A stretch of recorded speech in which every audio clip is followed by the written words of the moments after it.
para sa mga pinalaki ng sex bomb.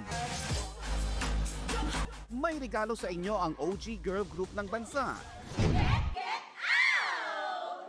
Sumayaw sumunod sa sex bomb dahil sama-samang maghahalo kay ube at spaghetting pataas at pababa ang sex bomb girls para sa kanilang upcoming concert sa December 4. Thankful sila na kahit mahigit 2 dekada na ang nakakaraan, marami pa rin sa mga Pinoy from all over the world ang hindi makalimot sa kanilang mga kanta.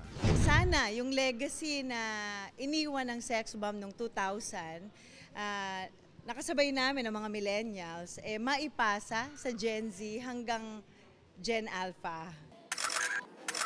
Parang nag-time travel to year 2000 nang mapagsama-sama sila. Every Christmas party, lagi namin siya pinag-uusapan, lagi namin siya pinagkukwentuhan. Until this year talaga, actually last year no, nag-usap na tayo. Oh, last year. Sabi niya, tara na. Sa silver anniversary ng Sex Bomb, pupunuin daw nila ang kanilang reunion concert ng hit songs, killer dance moves, and a little bit of nostalgia. Kasi, ang tagal na. It's about time. Sila talaga yung kumontak sa amin para gawin na natin to. Kasi, tumatanda na ako eh. Ayan na, hindi ko na sinabing kayo tumatanda na ako eh. Baka hindi na ako makapag-split.